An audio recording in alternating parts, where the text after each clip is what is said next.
नमस्कार दोस्तों, स्वागत है आपके अपने यूट्यूब चैनल ज्ञान फॉर एग्जाम में।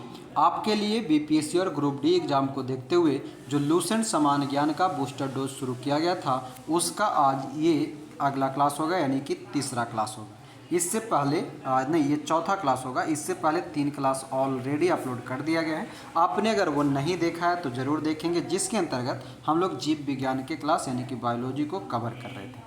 बाकी आप लोगों को बता दूं कि इसके साथ साथ इंडियन ज्योग्राफी का भी क्लास चल रहा है, उसका भी 5 वीडियो ऑलरेडी अपलोड हो चुके हैं, वो भी आप लोग ज़रूर देखा करेंगे। बाकी कुछ लोगों का शिकायत ये था कि ये वन लाइनर पढ़ाया जा रहा है, ये तो मैं भी खुद भी पढ़ सकता हूँ, तो आप लोग खुद से पढ़ें, कोई दिक्कत नहीं है। बस अगर आपको ये पढ़ने में इंटरेस्ट जगाना है, इसके लिए आपको ये वीडियो 15 मिनट 20 मिनट देखना पड़ेगा, तब आपको पता चलेगा कि पढ़ने का तरीका क्या होता है और पढ़ाने का तरीका क्या होता है। ठीक है, इस बुक को तो इसलिए वीडियो को जब तक ना देखें 10 मिनट 15 मिनट, उसके पहले कोई भी चेक नहीं करेंगे, आप जांच नहीं सकते किसी को कि कराया क्या जा रहा है। तो उतना देखने के बाद अपना कमेंट में आंसर देंगे, विचार देंगे। बाकी आज चलते, आज की क्लास में हम लोग पढ़ेंगे प्लांट मार्फोलॉजी चलेंगे, और ये एडिशन आपका सबसे नया वाला है, यानी कि 2022 में आया हुआ बुक।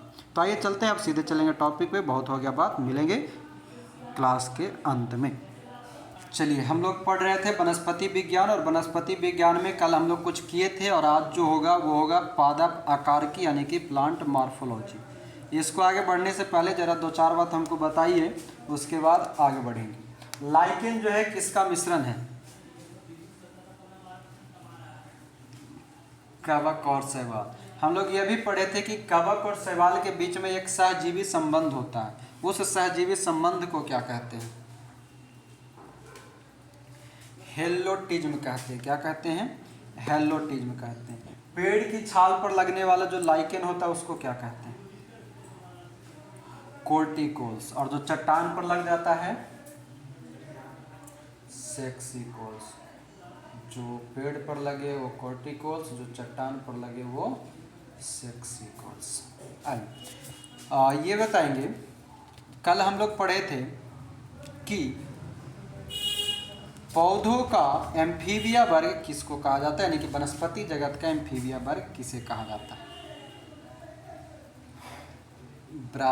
ब्रायोफाइटा को कहा जाता है। ठीक है। और शैवाल किसके अंतर्गत आता है? थैलोफाइटा के अंतर्गत आता है। थैलोफाइटा किसका भाग है? क्रिप्टोगैमस या फैंड्रोगैमस? क्रिप्टोगैमस।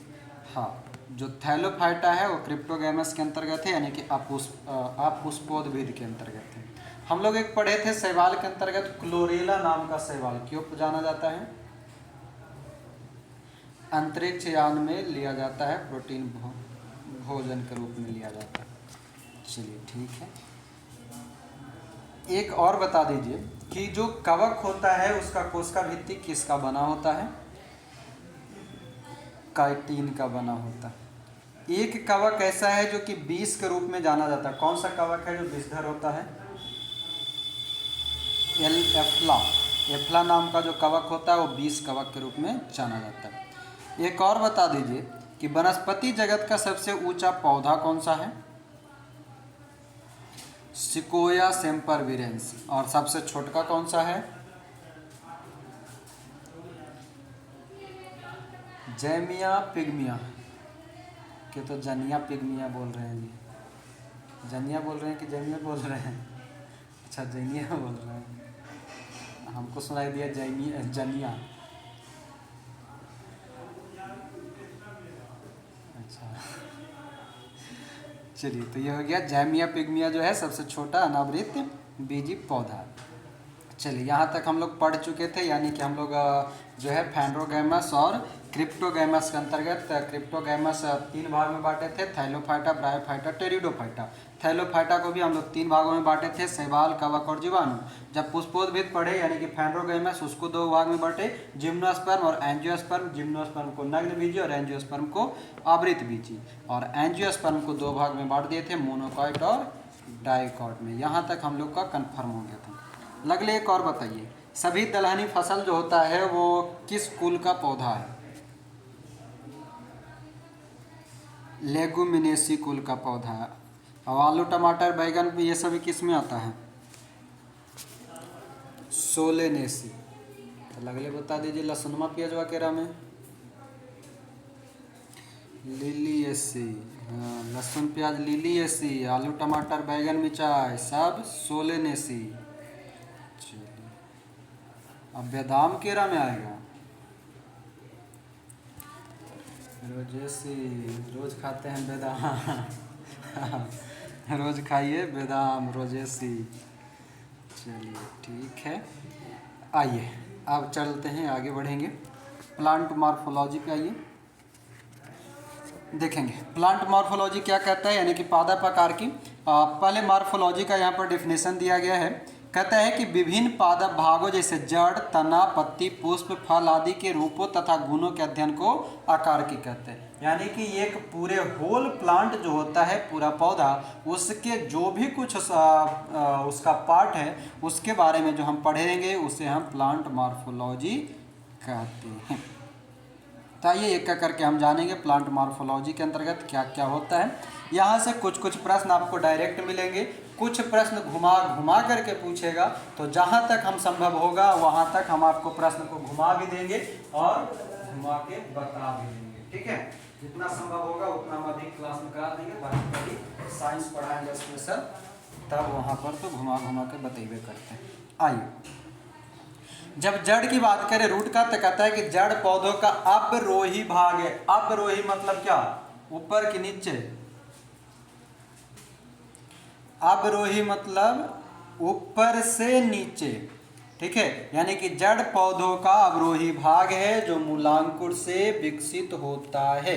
किससे विकसित होगा? मूलांकुर से विकसित होगा। अब देखिए क्या कह रहे थे कि जब जो है जड़ पौधे का अवरोही मतलब ऊपर से नीचे, क्या पढ़े अभी हम लोग? बढ़ते से घटते, यानी कि ऊपर से नीचे की ओर जाता है, जो मूलांकुर से विकसित होता है। मूलांकुर का मतलब होता है मूल अंकुर। ठीक है, मूलांकुर से विकसित होता है। जड़ दो प्रकार का होता है, एक होता है मूसला जड़ यानी कि टैप रूट, और दूसरा होता है अपस्थानिक जड़ यानी कि एडवेंटेटियस रूट। ये दोनों रूट याद रखिएगा, पूछता है कि जड़ रूट जो यानी कि जड़ जो होता है कितने प्रकार का, तो मूसला जड़ और अपस्थानिक जड़। यहाँ पर देखिएगा कहता है कि जड़ जो है सदैव प्रकाश से दूर वृद्धि करता है। ये बड़ा बढ़िया लाइन है इसका। जड़ जो है सदैव प्रकाश से दूर भूमि में वृद्धि करता है, मतलब कि जड़ का संबंध प्रकाश से डायरेक्टली नहीं है। अब यहाँ पर देखेंगे मूसला जड़ों का रूपांतरण कुछ बॉक्स में दिया है। शंकु आकार का गाजर, कुंभी रूप का चुकंदर शलजम और तरकु रूप यानी कि फ्यूजिफॉर्म का मूली। पूछता है ना कि गाजर जो है किसका रूपांतरण है, तो जड़ का। अगर उसमें ना रहे तो मूसला जड़ का ऐसा कुछ लिखा रहेगा, यानी कि टैप रूट का, है ना। फिर शलजम, चुकंदर, मूली ये सभी जो है आपका जड़ का रूपांतरण। ये आपका हो गया जड़।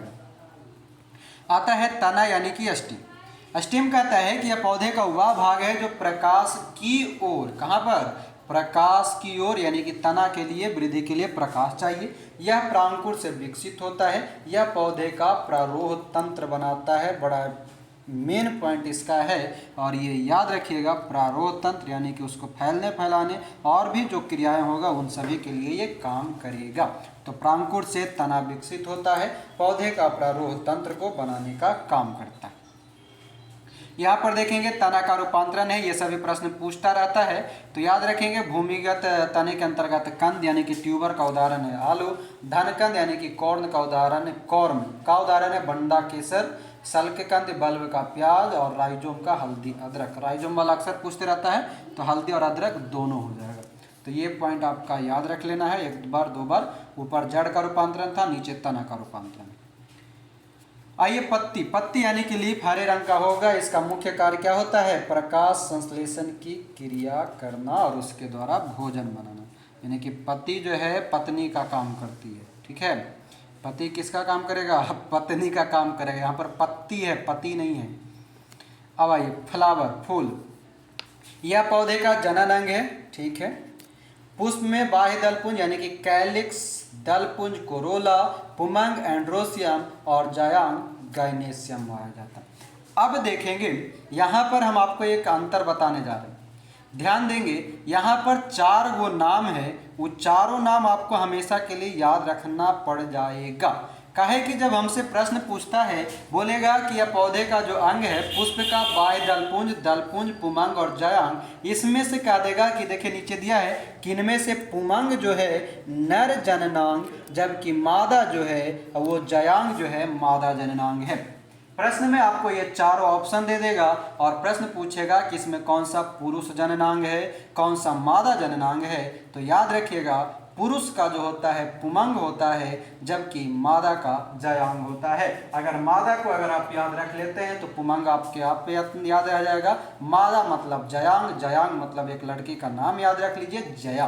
किसका नाम याद रख लेंगे? जया का नाम याद रख लीजिए। जया नाम, या अगर जया नाम की लड़की नहीं याद रहता है तो जया बच्चन को याद रख लीजिए, वो भी फीमेल ही है ना जी, उनको याद रख लीजिए। वहाँ से निकल जाएगा आपका पुष्प का जो मादा जनन अंग है वो जयांग कहलाता है। और पुरुष पुमंग, पुरुष पुमंग, उसको उच्चारण तोड़ दीजिए, वहाँ से मिल जाएगा। अब आइए, कहता है पुमंग। पुमंग में एक या एक से अधिक पुंकेसर यानी कि स्टेम्स होते हैं। पुंकेसर में परागकण पाए जाते हैं। क्या पाए जाएंगे? पुंकेसर में परागकण, पॉलन ग्रेन्स पाया जाता है। ये दोनों पॉइंट याद रखिएगा। पुमंग जो है पुंकेसर का हिस्सा होता है और पुंकेसर पर परागकण पाया जाता है। अगला है हमारा जयांग। जयांग क्या है? इसमें अंडप होता है, बढ़िया पॉइंट है। अंडप किस में होगा? तो जयांग में होगा। अंडप के 3 भाग होंगे, अंडाशय, वर्तिका और वर्तिका। यहाँ से भी आपसे प्रश्न पूछेगा, दे देगा आपको प्रश्न कि निम्न में से पुष्प के मादा जननांग का कौन सा भाग नहीं है। प्रश्न आपसे ऐसा बनाएगा, ऑप्शन में आपको ये सभी मिलेंगे, ओवरी मिलेगा, स्टाइल मिलेगा, स्टिग्मा मिलेगा और ऊपर से वो आपको एंड्रोसियम दे देगा, कैलिक्स दे देगा, कोरोला दे देगा, कुछ भी दे देगा। ठीक है, तो वहाँ से छाटना सीख जाइएगा। जयांग मतलब अंडाशय, स्टाइल और स्टिग्मा। अंडाशय, वर्तिका और वर्तिकाग्र, ये 3 आपका जयांग यानी कि अंडप का हिस्सा होता है। परागन, परागन यानी कि पॉलिनेशन। कहता है परागकोश यानी कैंथर से निकलकर अंडप के वर्तिकाग्र पर परागकणों के पहुंचने की क्रिया को ही परागन कहते हैं। पॉलिनेशन क्या है? परागकोश, परागकोश से निकल करके ये आएगा अंडप यानी कि जयांग पर, जयांग से जाएगा वर्तिकाग्र पर और वर्तिकाग्र पर पहुंचने के बाद पॉलिनेशन करता है यानी कि परागकण करता है। वहां तक जाने के बाद परागन होता है। परागन भी 2 प्रकार का होगा, एक को कहेंगे स्व और एक को कहेंगे पर। स्व मतलब खुद से, पर मतलब दूसरों की सहायता से, सेल्फ पॉलिनेशन और क्रॉस पॉलिनेशन। आगे बढ़ते हैं। यहाँ पर दिया है निषेचन। निषेचन यानी कि फर्टिलाइजेशन क्या कहता है कि पराग नली बीजांड में प्रवेश करके बीजांडकाय को भेजती हुई भ्रूणकोश तक पहुंचती है और परागकणों को वहां छोड़ देती है। इसके बाद एक नर युग्मक एक अंड कोशिका से संयोजन करता है। आपको यही याद रखना, पराग नली से बीजांड में प्रवेश करेगा, बीजांडकाय में जाएगा, भ्रूणकोश तक पहुंचेगा। वहां पर जाने के बाद जैसे ही परागकण छूटेगा वहां पर एक नर युग्मक आएगा, नर युग्मक से संयोजन करेगा, निषेचन करेगा। निषेचित अंडा जो होता है युग्मनज कहलाता है, इसको याद रखेंगे। यानी कि अगर हमसे प्रश्न कह ले कि जायगोट का जो निर्माण है, युग्मनज का जो निर्माण है वो किस प्रक्रिया द्वारा होता है, तो किससे होगा? निषेचन की प्रक्रिया से होता है। आगे, आवृत बीजी में निषेचन जो है त्रिक संलयन, बहुत ही बढ़िया पॉइंट है, ध्यान रखेंगे। आवृत बीजी, आवृत बीजी कहने का मतलब ये हो गया एंजियोस्पर्म। एंजियोस्पर्म कहने का मतलब ये हो गया मोनोकॉट और डाइकॉट यानी कि एक बीजपत्री और द्विबीजपत्री। तो ध्यान देंगे, कह रहा है कि एंजियोस्पर्म में निषेचन त्रिक संलयन होता है, ट्रिपल फ्यूजन होता है, जबकि अन्य वर्ग के पौधों में डबल फ्यूजन होता है। मतलब अब एगो एंजियोस्पर्म है, एगो जिम्नोस्पर्म होता है, यानी कि यहाँ से हम सेंस निकाल सकते हैं कि जिम्नोस्पर्म यानी कि नग्न बीजी में पौधे में कैसा होगा? तो द्वि संलयन होगा यानी कि डबल फ्यूजन होता है। बात क्लियर? आगे बढ़े। अगला है हमारा अनिषेक फलन। अनिषेक फलन यानी कि पार्थेनोकार्पी क्या कहता है कि कुछ पौधों में बिना निषेचन हुए ही अंडाशय से फल बन जाए। पार्थेनोकार्पी क्या है? बिना निषेचन के ही अंडाशय में फल बन जाए। इस प्रकार बिना निषेचन हुए फल के विकास को अनिषेक फलन कहते हैं। और साधारणतः ये क्या रहता है, बीज रहित होता है, यानी कि इसमें बीज नहीं होता है। यानी कि केला, पपीता, नारंगी, अंगूर, अनानास ये सभी क्या है, तो अनिषेक फलन है, जिसमें कि बिना अंडाशय से ही फल बन जाए, बिना निषेचन के ही अंडाशय में फल बन जाए, उसको कहते हैं। एक तरह से कह सकते हैं नाजायज फल। ठीक है, केला, पपीता, नारंगी, अंगूर, अनानास ये सभी क्या है, अनिषेक है। अब यहाँ पर देखिए फल का निर्माण क्या कहता है। फल का निर्माण कहता है कि सबसे पहला लाइन याद रखिएगा कि फल का निर्माण अंडाशय से होता है। ठीक है, अंडाशय यानी ओवरी, ओवरी यानी कि फीमेल पार्ट। संपूर्ण फलों को 3 भागों में बांटा गया है। ठीक है, बांट देंगे। कौन कौन सा?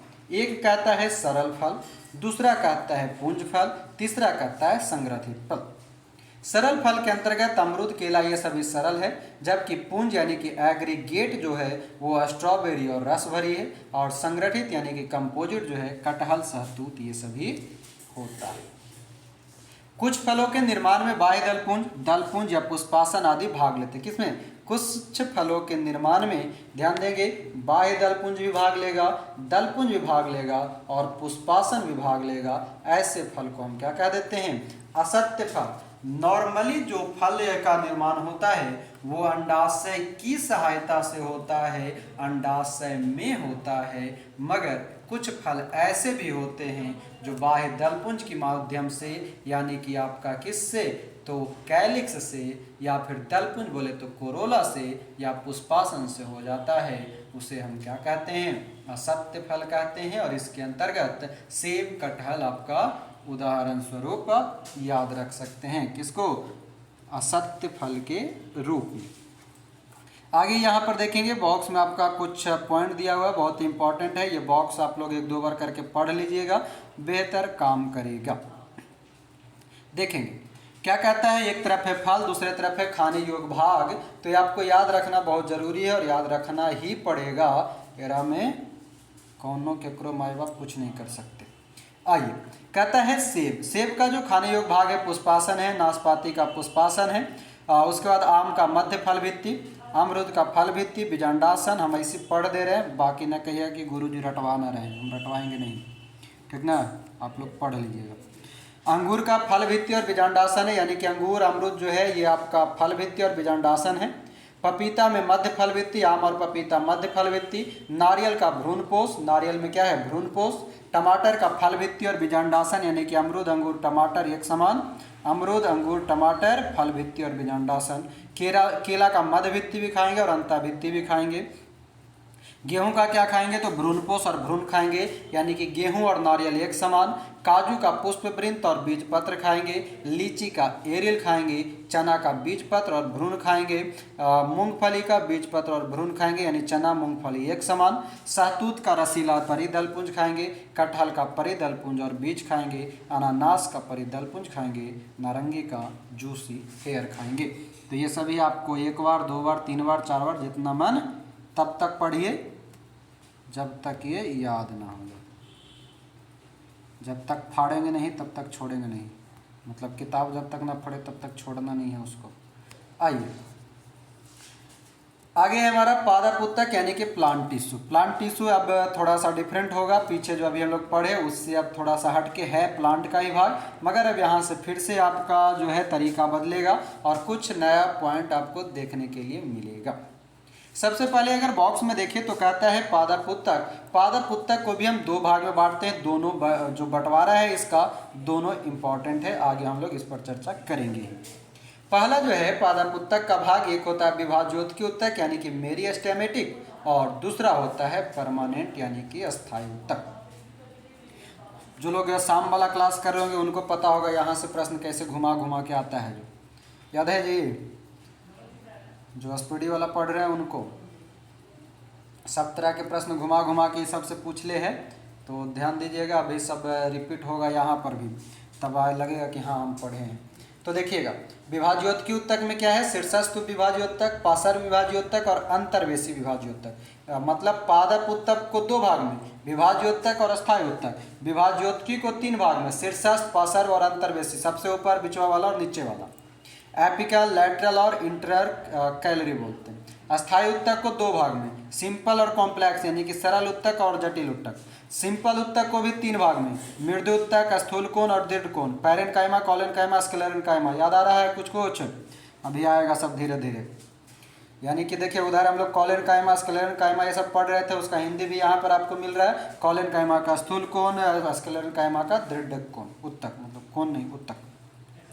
फिर कहता है कॉम्प्लेक्स टिश्यू यानी कि जटिल उत्तक। जटिल उत्तक दो प्रकार के, जाइलम और फ्लोएम। ये भी आपसे प्रश्न इस तरह के पूछा हुआ कि निम्न में से कौन सा जटिल उत्तक है, जाइलम और फ्लोएम। और ये जो है यहाँ पर देखिएगा एक प्रश्न बताते हैं जो मेरे नज़र में गुजरा है वो बता रहे हैं। आपसे एक प्रश्न पूछा हुआ था कि निम्न में से कौन सा एक सरल उत्तक नहीं है, ग्रुप डी का ही प्रश्न है, ठीक है। निम्न में से कौन सा एक सरल उत्तक नहीं है, जिनमें आपको ऑप्शन में था पैरेन्काइमा, कोलेनकाइमा, स्क्लेरेन्काइमा और एक था आपका जाइलम। आंसर कर सकते हैं, कौन सा हो जाएगा? जाइलम हो जाएगा। तो इस तरह से याद रखिएगा, पैरेन्काइमा, स्क्लेरेन्काइमा और कोलेनकाइमा ये तीन इंग्लिश नाम है, ठीक है। हिंदी नाम में इसका मृदु उत्तक, स्थूल कोण उत्तक और दृढ़ उत्तक ऐसा होता है, ठीक है ना। तो वो हिंदी भी याद रखिएगा, इंग्लिश भी याद रखिएगा, दोनों तरह से इसका नाम दे देता है। बाकी जाइलम और फ्लोएम आपका जटिल उत्तक में। अब आइए एक एक करके इस पर चर्चा करते हैं, देखेंगे। सबसे पहले आता है उत्तक। उत्तक आप सबको पता होगा कि समान उत्पत्ति, संरचना एवं कार्यों वाली जो कोशिकाओं के समूह होता है, सबसे छोटा पार्ट कोशिका, कोशिका से उत्तक, उत्तक से शरीर, शरीर से मतलब अंग, अंग से शरीर, शरीर से पूरा बना देता है, ऐसा। तो इसको कहते हैं उत्तक। उत्तक क्या है? समान उत्पत्ति, संरचना एवं कार्य वाली कोशिकाओं के समूह को हम क्या कहते हैं? उत्तक कहते हैं, कह देंगे। अब यहाँ से थोड़ा सा माइंड को ध्यान में रखिएगा, यहाँ पर अभी रखिएगा, प्रश्न आपको निकलेगा यहाँ से, देखेंगे। सबसे पहला जो पादप उत्तक है उसको हम दो भाग में बांट रहे थे, एक विभाज्योतकी उत्तक, दूसरा अस्थायी उत्तक। विभाज्योतकी उत्तक के अंतर्गत यानी कि मेरिस्टेमेटिक टिश्यू को अगर देखें तो कहता है पौधों के वर्धी क्षेत्र यानी कि ग्रोइंग रीजन, जहाँ पर वो ग्रो करता है, को विभाज्योतक कहते हैं, मेरिस्टेम कहते हैं। पौधे के बढ़ने वाला जो हिस्सा होता है उसको हम क्या कहते हैं? मेरिस्टेम कहते हैं। इनसे बनी संतति कोशिकाएं वृद्धि करके पौधे के विभिन्न अंगों का निर्माण करेगा। ध्यान से समझते चलेंगे, सुनते चलेंगे। यह प्रक्रिया पौधे में जीवन पर्यंत चलती रहती है, मतलब कि निरंतर चलता रहता है, जब तक जिएगा तब तक जिएगा, यानी कि चलेगा। विभाज्योतकी उत्तक के विशिष्ट लक्षण हैं कुछ कुछ।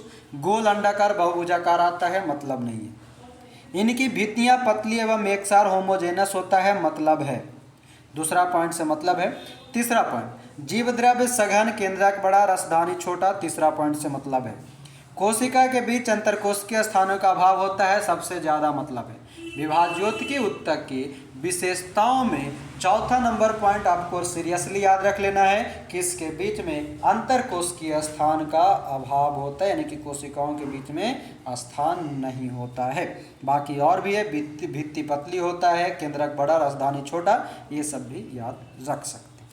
आगे आइए, जब हम विभाज्योतकी उत्तक पढ़े, विभाज्योतकी उत्तक को हम तीन भाग में बांट रहे थे। उन तीन भागों में जो है एक आता है शीर्षस्थ विभाज्योतक, तो उसको जानते हैं। ये क्या कहता है? शीर्षस्थ विभाज्योतक कहता है कि ये उत्तक जो है जड़ों अथवा तनों के शीर्ष पर पाए जाते हैं। हमने डायरेक्टली आपको बताया था कि जो ऊपर वाला शीर्षस्थ, बीच वाला आपका पार्श्व, निचल का अंतर्वेशी। तो वही कह रहा है, क्या कहा कि जो शीर्षस्थ है, एपिकल मेरिस्टेम है, वो जड़ अथवा तना के शीर्ष पर पाया जाता है। पौधे की प्राथमिक वृद्धि इन्हीं के कारण होती है। मतलब पौधे की जो लंबाई है, आपसे विशेष देखिएगा यहाँ पर क्या लिखा है ब्रैकेट में, विशेषकर लंबाई, यानी कि पौधा जो लंबा होता है वो शीर्षस्थ विभाज्योतकी उत्तक का भाग है।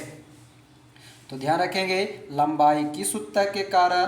तो शीर्षस्थ विभाज्योतकी उत्तक के कारण होता है। लंबा किसके कारण? शीर्ष पर कौन जाएगा? जो लंबा रहेगा वो जाएगा। दूसरा है पार्श्व विभाज्योतकी उत्तक यानी कि लैटरल। कहता है इनमें विभाजन होने से जड़ तथा तने के घेरे में वृद्धि होती है, अर्थात इससे तना एवं जड़ की मोटाई में वृद्धि होती है। मतलब मोटा कौन करेगा, तो पार्श्व करेगा, यानी कि बीचवा से क्या होगा, मोटा जाएगा। यानी कि बीच वाला जो पार्ट होता है लैटरल पार्ट, वो तना और जड़ की मोटाई को वृद्धि करने का काम करता है। और तीसरा है हमारा इंटर कैलरी मेरिस्टेम यानी कि अंतर्वेशी, कहता है यह वास्तव में शीर्षस्थ विभाज्योतक का अवशेष है, मतलब बचा खुचा, जो बीच में अस्थायी उत्तक के आ जाने से अलग हो गए हैं। इनकी क्रियाशीलता से भी पौधे लंबाई में वृद्धि करता है।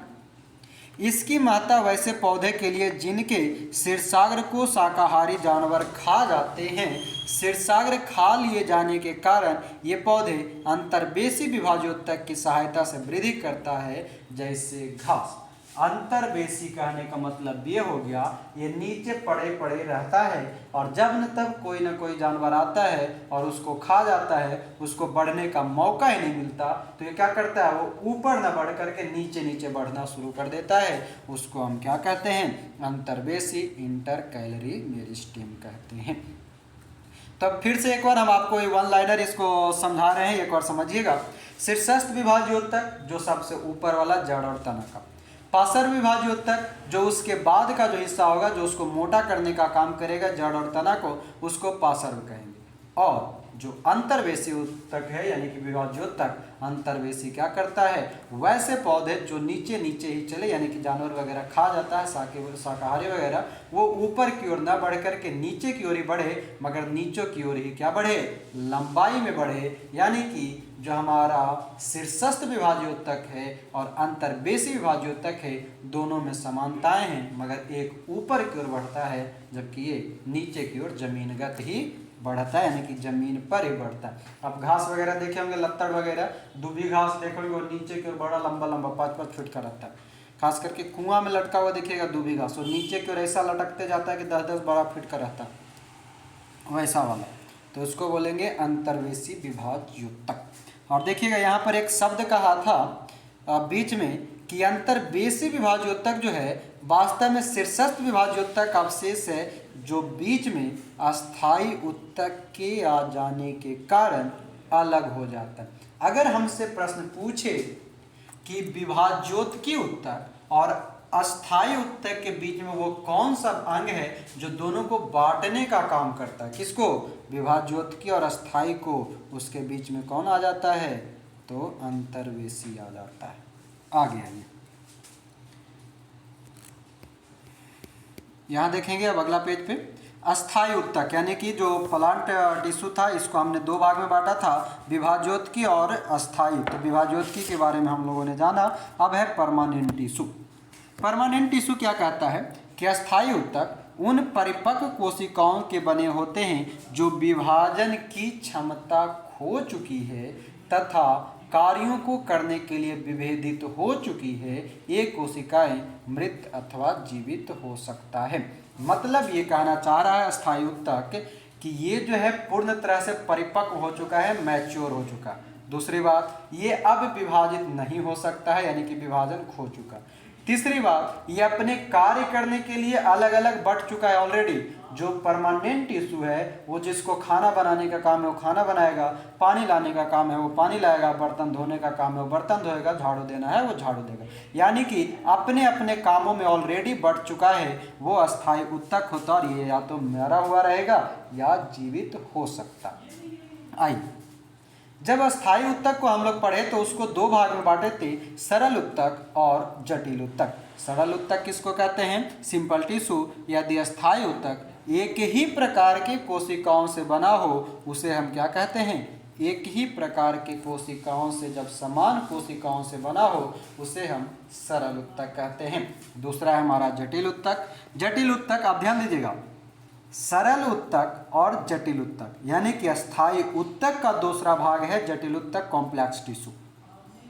जटिल उत्तक क्या कह रहा है कि जटिल उत्तक जो है या अस्थायी उत्तक, यदि अस्थायी उत्तक एक से अधिक प्रकार के कोशिकाओं से बन जाए। कॉम्प्लेक्स मतलब होता है मिक्सचर, मिक्सचर मतलब एक से अधिक कोशिका, यानी कि वो क्या रहेगा, जटिल उत्तक रहेगा। जब जटिल उत्तक हम लोग पढ़े, जटिल उत्तक को दो भाग में बांटे, एक जाइलम और एक फ्लोएम। तो जाइलम क्या कहता है कि इसे प्रायः क्या कहेंगे, काष्ठ यानी कि वुड यानी कि लकड़ी भी कहते हैं। ठीक है, ये संवहनीय उत्तक है। इसके दो मुख्य कार्य हैं। पहला, जल एवं खनिज लवणों का संवहन करना, दूसरा यांत्रिक दृढ़ता प्रदान करना, मतलब कि मजबूती भी प्रदान करना। वह सदस्य है उस पौधे का या किसी भी व्यक्ति समूह में ही कोई सदस्य, तो ऑलरेडी उस सदस्य का एक मजबूती प्रदान करने की काम करता है, तो वो मजबूती प्रदान करने का काम जाइलम भी करता है। मुख्य इसका काम याद रखिएगा, जल एवं खनिज लवणों का संवहन। कहाँ से, तो जड़ से ऊपर की ओर। मुख्य पॉइंट याद रखेंगे, जाइलम जल एवं खनिज लवणों का संवहन जड़ से पौधों की ओर करता है, यानी कि पत्तियों की ओर करता है वो। और एक बात और याद रखेंगे, अक्सर कंफ्यूजन होता है, वो हम आपको बता दे रहे हैं। कभी कभी आपको प्रश्न में लिखा रहेगा कि जल एवं खाद्य पदार्थों का संवहन, जल एवं खाद्य पदार्थों का संवहन जो है वो जड़ से कौन करता है। तो ध्यान रखेंगे, जैसे ही उस शब्द में जड़ लगाया हुआ रहे तो वो जाइलम का काम होगा, जबकि फ्लोएम का काम होता है। अभी जब हम आगे पढ़ेंगे फ्लोएम देखिए क्या कह देता है कि यह भी एक संवहन उत्तक है। इसका मुख्य कार्य होता है पत्तियों द्वारा बनाए गए भोजन के पौधे को अन्य भागों में पहुंचाना। भोजन पहुंचाने का काम पत्ती से पूरे भाग में कौन करता है, फ्लोएम करता है। मगर हमने ये कहा कि जड़ में अगर कभी कह दे कि जड़ से पत्तियों की ओर पहुंचाने का काम खाद्य पदार्थ को कौन करता है, तो जाइलम करता है। जड़ लगाया हुआ रहेगा तो जाइलम हो जाएगा, अगर नहीं लगाया हुआ रहेगा तब फ्लोएम हमारा चलेगा। बीच में देखिए एक पॉइंट दिया हुआ है कि पौधे की आयु की गणना जो है जाइलम उत्तक के वार्षिक वलय को गिनकर ही किया जाता है। पौधे की आयु के निर्धारण की विधि डेंड्रोक्रोनोलॉजी कहलाता है। पॉइंट याद रख लीजिएगा, डेंड्रोक्रोनोलॉजी क्या कहलाता है। और देखे होंगे कोई सूखा पेड़ कटा हुआ देखिएगा, उसका जो नीचे वाला जो बेस होता है, नीचे वाला बेस पर आपको रिंग बना हुआ दिखाई देगा, ठीक है, गोल गोल। उसको आप गिन करके, एक डार्क रहेगा एक हल्का रहेगा, एक डार्क और हल्का, यानी कि डार्क और हल्का के बीच में जो अवस्था यानी कि 1 साल, दूसरा के बीच में आ गया तो 2 साल, तीसरा के बीच में आ गया तो 3 साल, उसके ऊपर आ गया तो 4 साल, ऐसा रहेगा। उसको हम बोलते हैं डेंड्रोक्रोनोलॉजी। क्रोनोलॉजी का मतलब ये होता है काल चक्र यानी कि समय का चक्र, और डेंड्रो मतलब पौधा। तो ये हो गया डेंड्रोक्रोनोलॉजी। और इस प्रकार हमारा पादप उत्तक हो गया समाप्त। उम्मीद करेंगे आपको समझ में आ गया होगा। हम प्रयास कर दिए समझाने का, फिर भी अगर किन्हीं को दिक्कत लगा होगा एक बार 2 बार और पढ़ लीजिएगा, बेहतर समझ में आ जाएगा। बाकी फुर्सत में और पढ़ते रहेंगे। आगे ये प्रकाश संश्लेषण फोटोसिंथेसिस के बारे में यहाँ तक कंप्लीट करते हैं, देखेंगे। प्रकाश संश्लेषण यानी कि फोटोसिंथेसिस, यहाँ से आपको 2 से 3 प्रश्न निकलेगा डायरेक्टली, बाकी 1-2 को मिक्स करके अंदर से निकलेगा।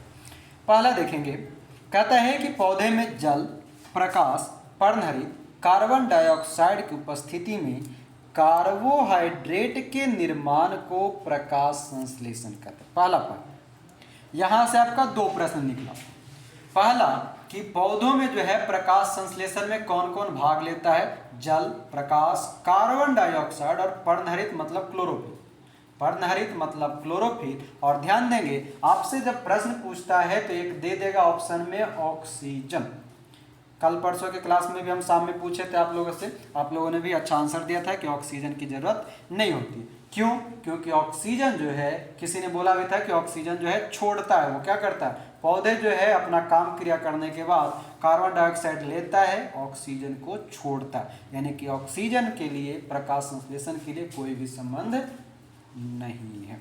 तो ये याद रखिएगा, प्रकाश संश्लेषण में जल, प्रकाश, क्लोरोफिल, कार्बन डाइऑक्साइड भाग लेता है। और दूसरी प्रश्न, जो जल, प्रकाश, पर्णहरित और कार्बन डाइऑक्साइड है वो किसका निर्माण करता है, किसके निर्माण के लिए प्रकाश संश्लेषण होता है, तो कार्बोहाइड्रेट के निर्माण के लिए होता है। तो ये पॉइंट याद रखिएगा। यहाँ पर बॉक्स में आपका उसका समीकरण दे रखा है, समीकरण देख लीजिएगा तो आपको मिल जाएगा, ग्लूकोज मिलेगा, पानी मिल जाएगा और ऑक्सीजन मिल जाएगा। कार्बन डाइऑक्साइड और जल को आप प्रकाश और क्लोरोफिल की सहायता से अभिक्रिया कराएंगे तो आपको ग्लूकोज यानी कि C6H12O6 6 अणु आपका जल का भी मिल जाएगा और 6 को ऑक्सीजन का भी मिल जाएगा। अब आगे बढ़ते हैं।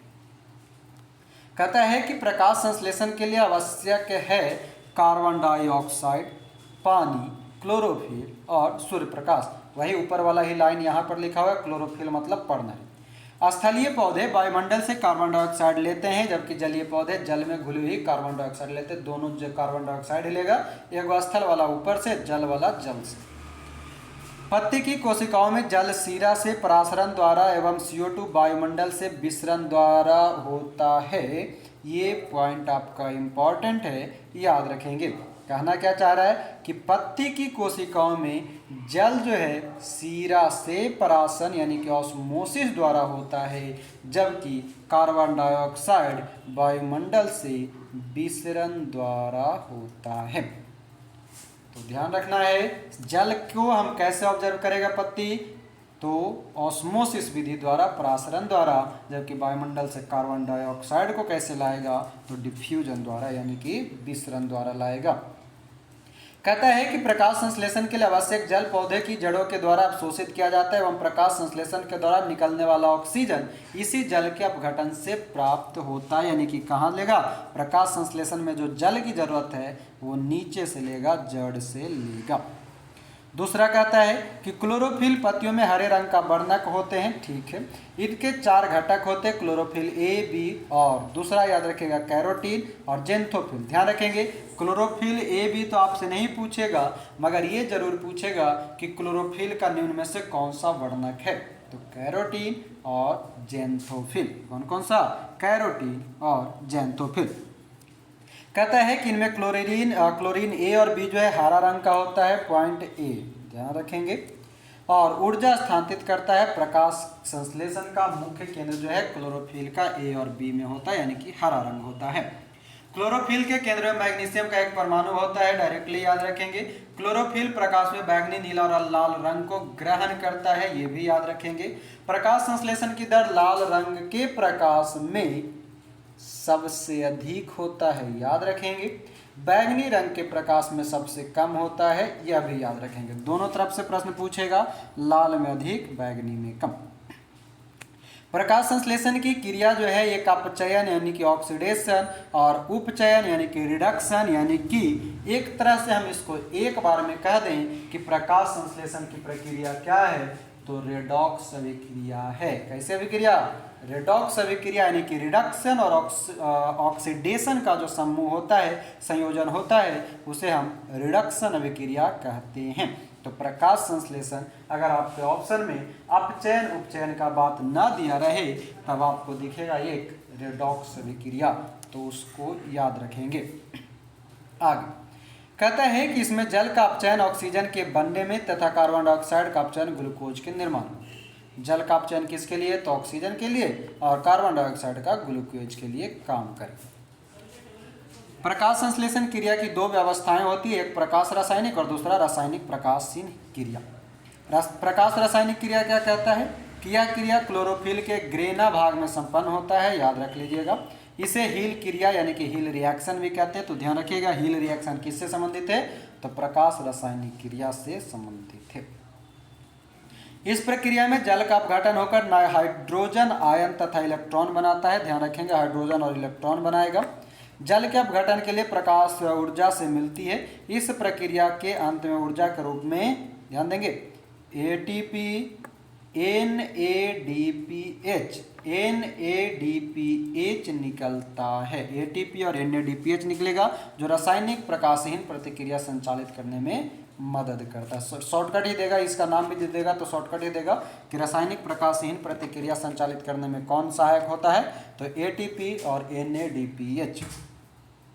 दूसरा है रासायनिक प्रकाशहीन प्रतिक्रिया। ये क्या कहता है कि यह जो है क्रिया क्लोरोफिल के स्ट्रोमा में, ये भाग याद रखिएगा, स्ट्रोमा, और इस क्रिया में कार्बन डाइऑक्साइड का अपचयन होकर शर्करा और स्टार्च बनता है, ये याद रख लीजिएगा।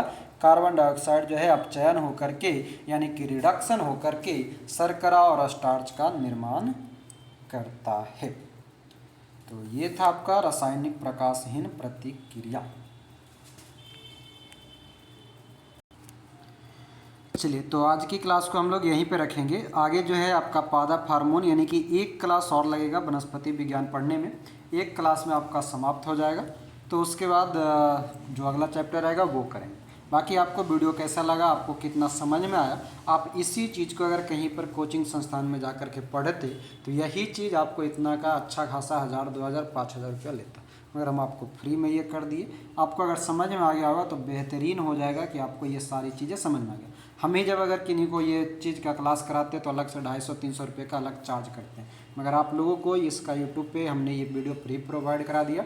और जो अभी आप लोगों से जो प्रश्न कर रहे हैं ये अभी आपका पेड क्लास के लोग भी देख रहे हैं और सुन रहे थे, ठीक है। तो पेड क्लास में भी चल रहा है वही चीज़, आपको यहाँ पर भी चल रहा है। मगर पेड क्लास में होता क्या है कि बीच बीच में कुछ पॉइंट ऐसा है जो समझाने के लिए रहता है, तो वीडियो रोक करके यानी कि रिकॉर्डिंग रोक करके हम उनको बोर्ड पे समझा देते हैं ताकि उनका वो सारा कुछ क्लियर हो जाए। जितना संभव होता है बोर्ड पे समझाते हैं, और रिकॉर्डिंग में वो समझा पाना थोड़ा सा स्क्रीन पे मुश्किल होता है, इसलिए हम नहीं समझा पाते। तो आप लोग को अगर लगे कि ये क्लास को हम कर सकते हैं ऑनलाइन भी, यानी कि डायरेक्ट पेड क्लास में, तो आप उसको ज्वाइन कर सकते हैं। सारा डिटेल नीचे दिया हुआ है, नीचे नंबर भी दिया हुआ है, आप वहाँ ज्वाइन कर सकते हैं, ठीक है। उसके माध्यम से हम लोग बोर्ड पर बेहतरीन ढंग से उसको पढ़ते हैं, पढ़ाते हैं और अच्छा खासा नॉलेज भी गेन करते हैं। तो बाकी आपकी इच्छा, और जिनको जो भी क्लास के बारे में जैसा विचार रहे वो आप कमेंट में ज़रूर बताएंगे। बाकी मिलते हैं अगले क्लास में। ज्योग्राफी और बायोलॉजी एक साथ चल रहा है, दोनों वीडियो देखते रहें। साथ ही साथ ऑब्जेक्टिव भी आपका हिस्ट्री का लगभग समाप्त हो गया है, वो भी देखते रहेंगे। तो अभी के लिए आपका बहुत बहुत धन्यवाद। जय हिंद।